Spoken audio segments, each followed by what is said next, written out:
Adlib is the smartest way to activate programmatic, built for expert traders yet easy enough for any marketer. Launch across all top DSPs without contracts, overhead, or busy work. Schedule a free trial today and start maximizing ROAS with Adlib. Check out Adlib at getadlib.com. Thank you to MediaOcean for sponsoring Open Market.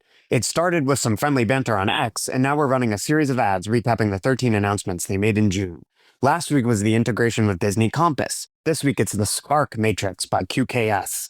Innovid by MediaOcean was named a leader in the adtech platform evaluation and ranked number 2 out of 22 companies, just behind The Trade Desk. Damn you, Jeff Green.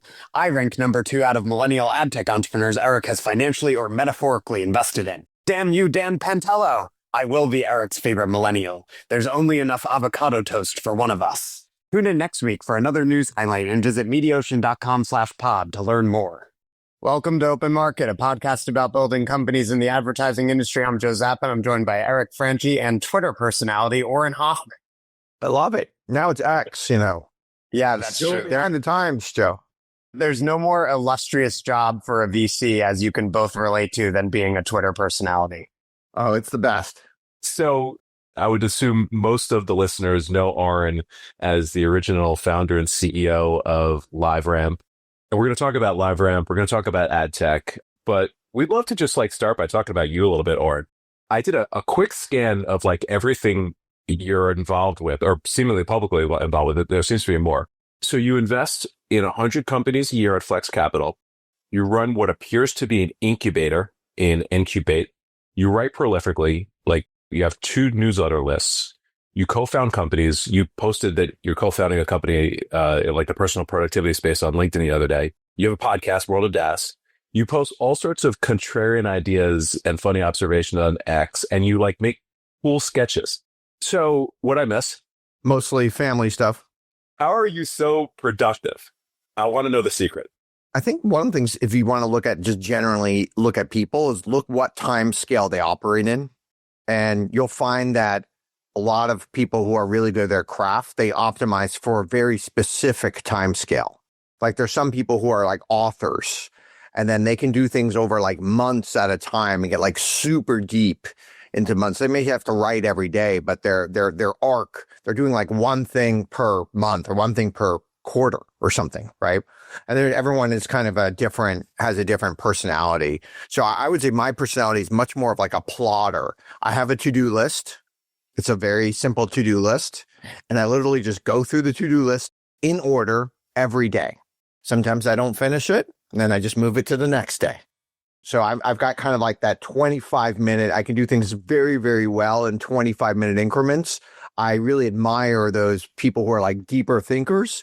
But then there's a lot of people who really can't do things more than a couple minutes or something, and they have to do something, quite different as well. Auren, I was listening to you on the Onward podcast, and you mentioned that you're very optimistic. You enjoy most hours of your day, but you still have some things you do that you don't like to do. What are the things that even at this stage of your career and with your level of success and capital and ability to hire people to do things you don't want to do, you still have to do that you're I don't love that, but it just has to be done?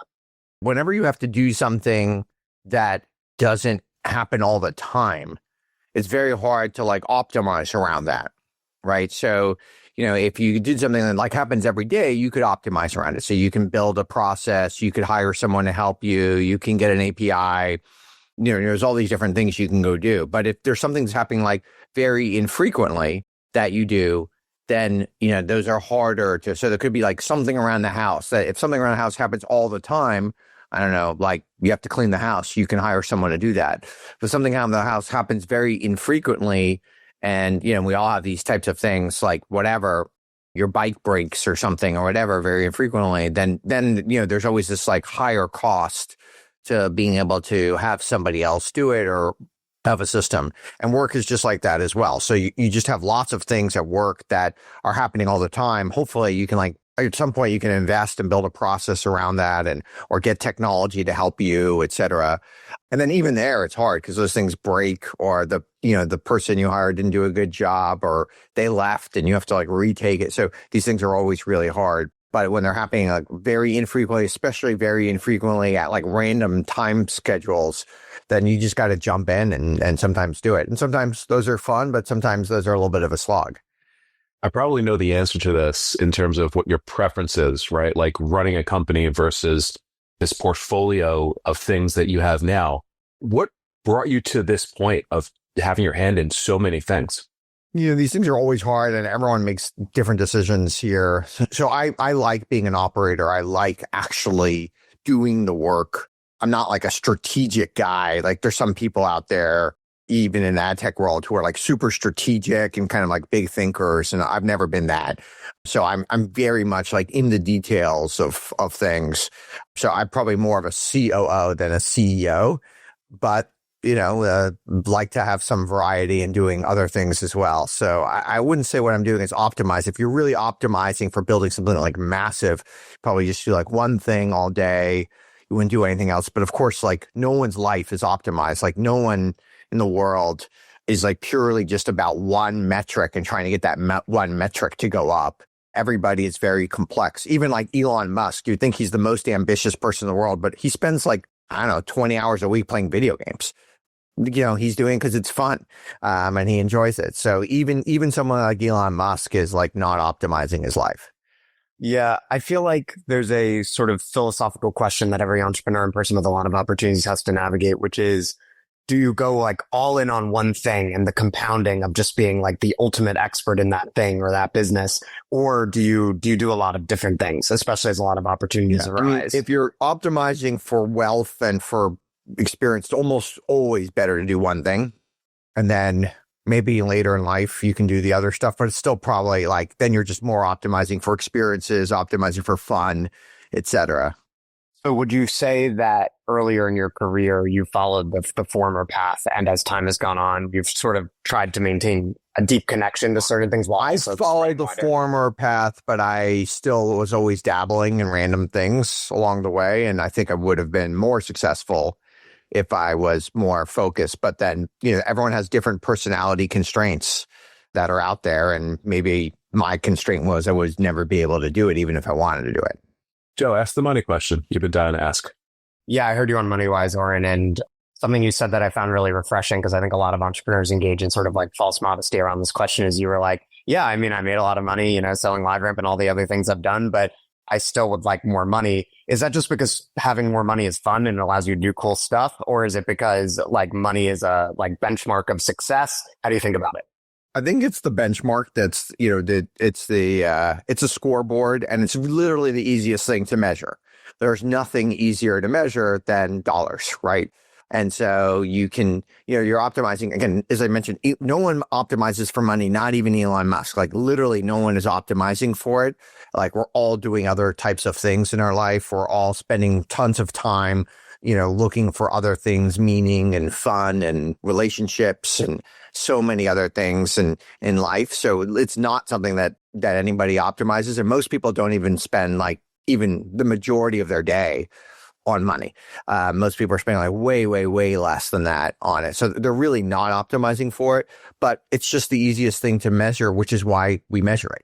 Yeah, that resonates with me. I was doing a literature PhD before I started a business, and like I found the business thing nourished my achiever complex in a way academia never could have, because it's just so slow and there are so few benchmarks. Whereas in business, you can just constantly go up and up and up, and you have like the clearest metric to define that. And so I found that really nourishing as an overachiever. We talked about the compounding thing and like settling on one thing. And you mentioned on another pod this year that like if you were optimizing your career for financial outcomes, you would actually not have sold LiveRamp when you did. You would have stuck with it. And you think that if you had, it could be a $30 or $40 billion company. Tell us about that thinking and what you would have done differently had you stayed in control of LiveRamp. LiveRamp, the core product is the middleware product, and that's still the core product of the company. It's about 70% of its revenues and about 10,000% of its profits. It's the key profit. So LiveRamp has many, many, many other products. I think it has at least a dozen other products.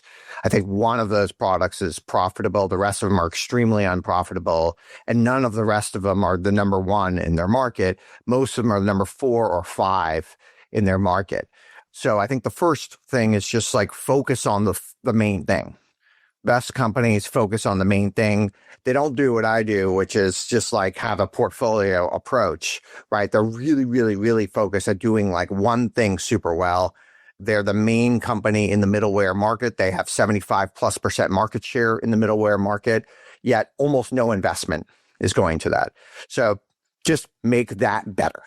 And don't do the other stuff. So don't acquire random companies. I think almost every company that LiveRamp has acquired in the last 7 years is essentially lighting my money on fire. Even the stock buybacks, usually that could be like a good thing for a company. But it's been like uniquely bad at doing stock buybacks. So almost all stock buybacks have been at extremely high prices, right? So it's been like uniquely bad at doing that as well. And then the middleware business is potentially a much better business. Like today, middle market companies can't use it. It's still only made for like the very largest B2C companies that are out there. B2B companies can't really use it. Certainly small companies can't use it. So like if you think of a trade desk, they have to build their own thing because they have so many diverse customers. And yeah, maybe the biggest customers can still use LiveRamp, but so you're forcing competition in the market because they just don't want to like focus on those things because it's just not sexy. It's not fun. So those are the things that I think you got to do to just make LiveRamp basically, if you want to make LiveRamp great again, those are the things that you have to focus on. Wow. Yeah, it's like 20 times the size of when you sold it, but you also sold it 11 years ago in revenue. Yeah. I mean, if you think of like the market cap of LiveRamp, X cash or something, it's maybe 8 times the size or something. And, all these acquisitions have gone into it. All this money has gone into it, et cetera. They've spent, hundreds of millions of dollars on random things that are out there over time. So it's a good business still. It's amazing. Like the company hasn't invested in the middleware business really almost at all, yet it still has 75% market share and all the customers hate it. Right? If you talk to a customer, everyone hates it. All the partners hate it. They don't treat their customers well. They don't treat the partners well, but yet it's still enduring. Like that's how you know, like you have a great business, even with all the problems, like it's still enduring. But for whatever reason, the company doesn't want to invest in that one business, which is the key business. It's like if Google didn't want to invest in search or something, every once in a while you do get another hit. Obviously, like Amazon started AWS, so you do get another hit, but those are extremely rare.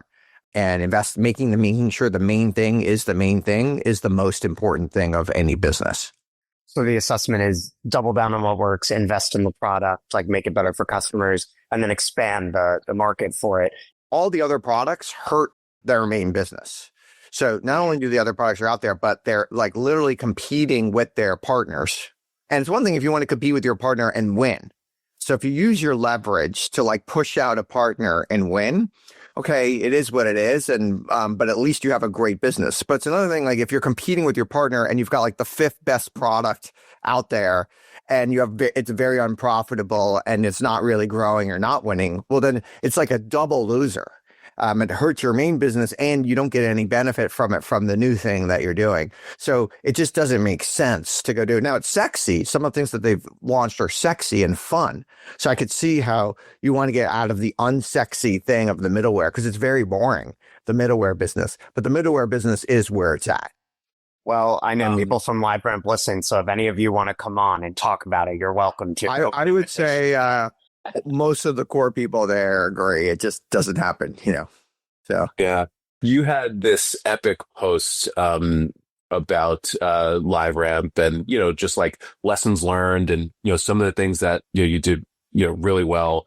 And it was at the time like a very, very successful acquisition.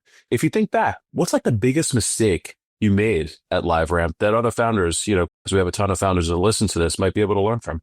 I mean, the number one mistake we made was selling the company, and the company it's just a great company with like an amazing collection of talent. And if you just look at what all these people did post LiveRamp, it's been amazing. So those like 60-ish people that were there when we sold the company were just really incredible people, best people I've ever worked with in my life, all at once, all in one kind of area, just really great collection of talent. And we had a good company that was growing super fast and we're growing profitably.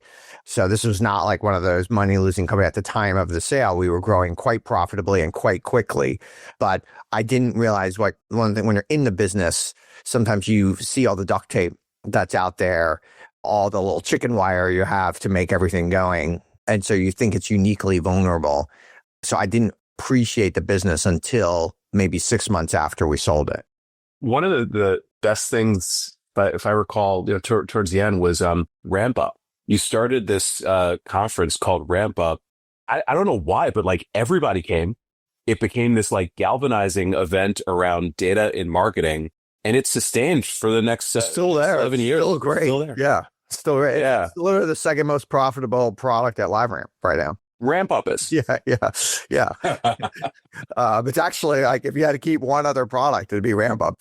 If you think of it as a product itself, it's a great product. Amazing. So, all right, we've talked a lot about LiveRamp.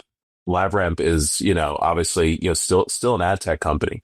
A lot of exited ad tech founders have come back, particularly over the course of the past 3 or so years, as AI has just grown and the opportunity is there to start ad tech companies. And maybe I'm wrong about this because you've got the incubator, you're always co-founding things quietly, but seemingly you haven't come back to ad tech as a category. And if that's true, why not? Honestly, I think I underestimated the size of ad tech. If you look at these companies like AppLovin or The Trade Desk, I mean, these are just gigantic companies. Now, they're extremely well run, those two companies. Yeah. And they have extremely amazing product-oriented CEOs that run those companies. So there's part of that there. But the market is bigger than I think I thought. So maybe I will start a ad tech company. And and yeah, exactly. Big news breaking on the pod. And what is your view of the future opportunity in ad tech? Like if you were to start an ad tech company, what parts are you excited about? I think honestly, ad tech is still, if you think of what is advertising, right? Advertising is it's a content recommender. So it's showing you content that you want to see and that you're excited about. And ideally you want it, like it's valuable to you to see this content, right? To see this thing that they're showing you. So it's not, to me, if some people think ads are bad, but they think like if somebody recommends a good song to me on Spotify, that's good. Like that's just an ad, right? That's Spotify showing, it's putting something in front of me in Spotify so I use their product longer. That is an ad. So how do you actually do content recommendation better? And by the way, like on Spotify, the content recommendations are not good. Like, it's amazing how bad it is. Or on Netflix, it's amazing how bad when they put something in front of me. Like, most of the things they put in front of me, I don't want to watch. But their library is so vast. There's so many things on Netflix I want to see, yet they almost never recommend to me the thing I want to see. I have to like search for it or have to hear about it from somebody else that's out there. So these are really, really hard problems. Even Amazon, like they rarely ever show me a product I want to see. I see more products I want to see on Instagram than I see on Amazon, which is insane because Amazon has so much more history of me going back 25 years or more of all these different transactions that I do on there. I have to go to Amazon. I have to search very specifically for something. I have to look, go through often many pages before I can, which is essentially just ads, right? Search results are just ads on Amazon because it's all just like transaction. So all of this stuff is still so unsolved. It is still so hard to do. Probably the best company that does it is Meta. And I think they're really investing in AI. It's very, very hard and maybe super expensive to build all. Maybe you have to, put millions of tokens and cash before you can actually on each person before you can actually show them all this stuff. So maybe it is just a really hard, really big scale problem. I'm not sure, but it's a problem that pretty much no one has solved. So solving for relevancy. If I were to put it, showing you something you want to see, right? Like I am excited about this. Like I want to see it. Maybe I don't transact, but I am happy to have seen this thing. You're putting this thing in front of me. Thank you for showing this to me. That is a good ad, right? That's what you want. People sometimes don't even think of it as ads. They think of it as content, right? If you're shopping and you see search results, those are all ads. Every single one of those search results, whether you're on Amazon or on J.Crew or wherever you're looking for a turtleneck on J.Crew or something, and you see that those are literally just a whole bunch of ads, right? They want to show you the ads that are the best thing for you. Yeah, Andreessen was just on TBPN saying this, that, when ads really work, and with AI, you would think they should be able to reach this point, they feel like content because they're native to the experience and they're genuinely useful. And obviously ad tech companies talk about that all the time, but it's a hard bar to hit. In terms of content recommendations, do you use like LLMs for this? Because I found ChatGPT is actually like quite good at this. And this is where like, this is one of the many ways in which AI represents a huge leap forward is if I say to ChatGPT, which knows me really well, recommend me 10 movies, it's actually pretty granular and like customized in a way that like no other sort of even like Netflix like isn't really. Yeah. I mean, it's getting pretty good. And also when Netflix recommends me things to watch, I found that almost everything they recommend is created by Netflix. So they're like pushing their own stuff against what the user needs. They should be showing, if you really use ChatGPT doesn't have their own movies yet. So they're pushing you, hopefully, the things that they think you're going to want to see. And they're obviously pushing you to things that maybe that aren't even on Netflix. Maybe they're in another platform that's out there. And you could tell it, hey, I have these 5 platforms. I have Netflix, I have HBO, I have Hulu or whatever. So just show me like the things that are, because I don't want to pay for the movie. I don't want to rent it for $4. So just show me the things I don't have to pay for. And it can maybe solve some of those things as well. Do you believe that ads are going to come to ChatGPT and other answer engines? I think that they have a content recommendation problem, just like an ad.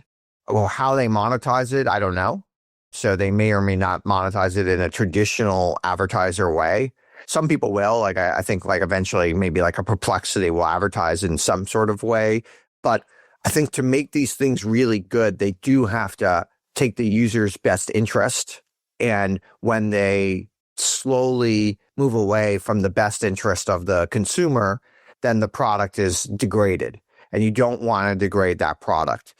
Even if they do what's the best interest of the user, but take a tiny vig on the transaction or something like that, and help you. They have their agent go buy it and take a few percentage or something. At least that is doing what's in the best interest of the user rather than charging you $10 a click or something. And then they have all these incentives to show you things that you don't want to see. Yeah, makes perfect sense. How are you doing against your goal of 100 companies a year or 2 companies a week in investing? We did 23 companies last quarter and 19 companies in Q1. So we're kind of on the 80 pace right now. So I don't think we're going to hit the 100. And maybe we should never hit that 100 pace. So maybe that was just too aggressive. And maybe even 80 is too aggressive. But we'd like to do somewhere between 50 and 100. So let's say 1 to 2 a week on average per year. So that's a lot of investments. You see a lot of deals. It's a lot of founders. So what are the top traits you look for in founders? And maybe this connects to hires as well. Or if not, we can hit them 1 and 2. I think if you're hiring, the simple trait to look for, probably the most predictive of success, is just the raw numbers of hours worked. Of course, that's hard to assess in an interview. So if you haven't worked with that person before, it's hard to assess. But that would be like the very simple way. It's probably the most predictive of anything that's out there. It's probably the most predictive. Just if someone works more than the other person, they're probably going to be better. Now, you just ask them? You just ask them the question? In hiring, you can let them opt out. So that's a simpler way. Just like, hey, we work insane hours here. And then like they don't show up to the next interview or something, right? So like people will opt because they don't want to work. If you expect someone to work 70 hours a week, they don't want to like get fired after. It's like if you tell them, hey, we fire people that don't want to work hard, well, that they don't want to do that, right? So they'll just opt out. So that's kind of, or something you just put in your job announcement, they don't even apply in the first place, right? So that's a way of allowing people that grace, and everyone's optimizing for something different there. But you still need to make a company that people want to work many hours for.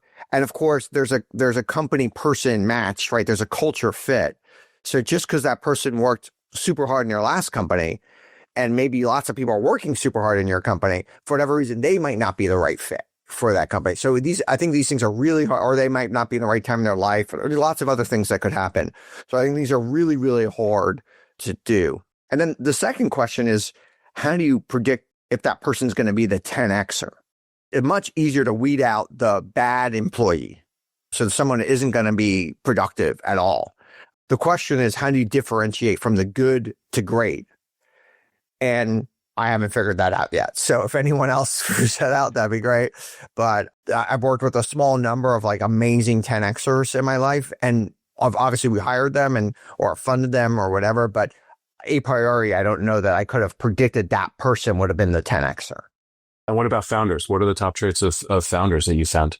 I mean, there's probably some similarities there that are there, but in the founder, it is really important to have that founder market fit. And sometimes people are doing something because it's like cool to do. Sometimes they're doing something to get prestige in some other kind of way to work on it. So that's been a lot. So if there's like a wave, sometimes a lot of people are like jumping into the wave, right? It's like that same guy who was doing like the crypto thing, then moved to the marijuana thing, and then moved to the AI thing or something, right? They're just like jumping on the wave, but they don't like really care about it. They're not like deep, and then they don't not necessarily have like the right founder market fit. Some of those people actually still were successful. Like, so it's hard to know sometimes, but if there's like someone who's just doing it to be cool, that might be a indication that might not be a resilient founder. I asked Tim Vanderhook the similar question of what do you look for in hires, and he said speed above everything. And I think there's a similarity there. It's like he's like, look, if they just work a lot faster, they're just going to do a lot more shit. They're going to learn. They're going to iterate. They're going to get a lot more done, and like we're going to end up in a better place. Look, the true 10Xers, right? There are not that many of them. The true 10Xers are not only do they have speed, but they push pace with everybody that they work with. They expect people to move at a faster pace, and they're pushing everybody. And they're pushing their boss, they're pushing lateral people, they're pushing people who work for them, they're pushing everyone to go, and they're constantly following up. Why can't, someone will say, well, great, I'll have this to you in 3 weeks. Why can't you have me in 3 hours? Like, what is going on? Why is this taking, like, those are the true 10Xers. They're out there, not in a mean way, but they have super high expectations for themselves, and they have super high expectations for everyone they work with. Yeah, that makes me think of this Steve Jobs quote, be a yardstick for quality. Most people aren't used to working in an environment where excellence is expected. I think about that a lot, especially with pace. And I tell like members of my team who have been around longer, I'm like, you need to show the new people like we move fast, and like they're probably not used to that. Like the expectation is this should take 3 days. You got to show them the 3 hours thing. Yeah, and we're all, in some ways, too nice. So we're all super nice to one another. And I often am way too nice to people too, and probably people are way too nice to me. Again, you don't have to be mean. So people think, oh, you have to be mean to have high expectations. You don't have to be mean. You could do it with love and everything, but you can still have super high expectations, just like you could with your kids as well. You don't have to let your kids have ice cream for breakfast every day. Yeah, it's not like, why are you getting this done in 3 hours, you piece of shit? Right. It's just like, it's just showing them like, hey, by the way, this would take me 3 hours. How fast do you think you can get it done? And sort of setting that kind of expectation. Yeah, exactly. And by the way, like in my entire business life, I have never, ever worked with a yeller. I've never worked with someone who screams, who is super mean or anything like that. I'm sure those people exist, but like in the tech world, they're a lot rarer than the movies. Eric is making a face. Like Eric's like, yeah, I've worked with a yeller before. They exist, but it's not as common. You described yourself on another pod as high optimism, but risk averse, which is interesting and not necessarily something one would have intuited having read your CV, because obviously you've founded so many companies. What do you think about that disposition, how it affects your approach? I'm generally just a super risk averse person. I don't do things that are risky. Now, I think maybe people calculate risk differently. So, like, when I graduated college, I had some friends, I was an engineer, I had some friends that went to Hewlett-Packard at the time, and I just thought that was literally the riskiest thing that someone could do. And they thought it was the least risky thing that they could do. So sometimes you're making a different risk calculation on something, but I'm generally a very risk-averse person. Yeah, so the risk aversion is premised on a sort of contrarian take of what risk entails often. Yeah, exactly. First of all, I don't want to die, so I'm not putting myself in certain situations that I think like would have those types of risks or something like that. And then even my companies, like I don't want to die. So, but every once in a while, it's still a value maximizer to roll the dice, and maybe there's a chance of dying. And then like for yourself, well, you can always it's not like you're going bankrupt in America and you just pick yourself up and move to the next thing. For most people that are probably most people listening to this podcast, they're calculating risk probably generally pretty wrong. It's probably pretty easy for them to get a job out there. And so if they do something and it doesn't work out, well, they can just go get that job. So they really can't fall below a certain bar. So investing in 100 companies a year, and I realize this isn't a fund structure, but you're all in on startups. So explain back to us how all the investing, all the incubating, all the co-founding to you translates actually into being in alignment with being a risk averse person. Well, I mean, again, I don't invest 100% of my net worth in these startups. So every one of them has extremely high percentage of going to zero. So that would be super risky to put all my net worth in Theranos or something, right? Or give it all to Bernie Madoff. But it's okay to be scammed if you're scammed 1% of your net worth. In fact, that's probably a good thing to be scammed every once in a while because it means you're much more open to new things, et cetera. So even just doing due diligence on everything is a little crazy. If you think of Rupert Murdoch, he put $100 million into Theranos. He lost it all. $100 million at the time was roughly 1% of his net worth. He was roughly worth $10 billion at the time, right? So he lost 1% of his net worth.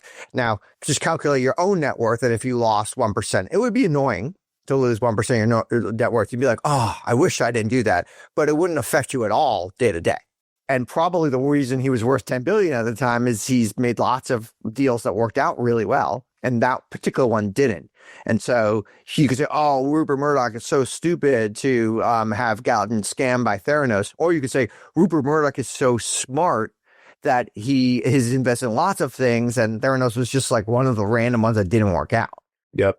Here's a question that may have never been asked on an advertising or ad tech pod before. What have you learned from Peter Thiel? And describe your relationship with Peter. I used to work for Peter. I'm a huge fan. He's the most strategic person that I've ever met.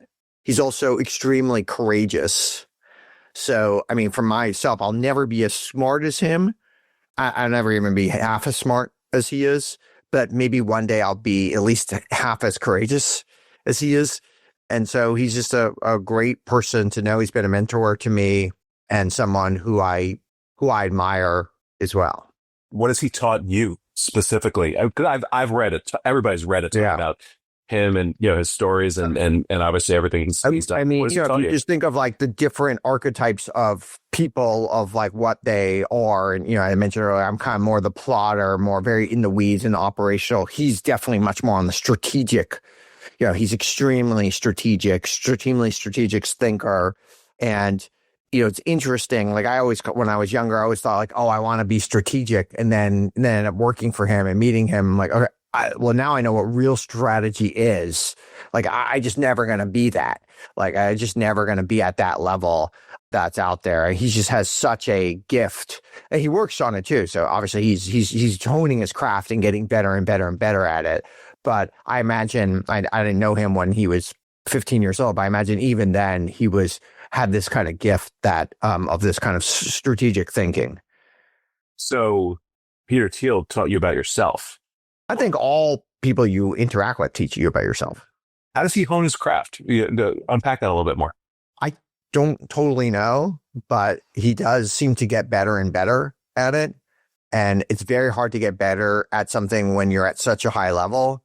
If you're the best basketball player in the world, it's hard to improve because there's not a lot of coaches who can show you how to make threes or something. It's hard to oh, Steph Curry, let me show you how to make a three or something, right? You're not, it's who's he going to ask? Whereas if I want to get better at basketball, there's 10,000 people immediately who can show me how to get better. I can easily improve. So I think when you're in the very, very top of your game and you're still improving, it's very hard to do. And you have to build your own system. And I don't exactly know what he does. I don't know what Steph Curry does either. I don't know what these people do, but it is very, very, very hard to improve when you're already so good.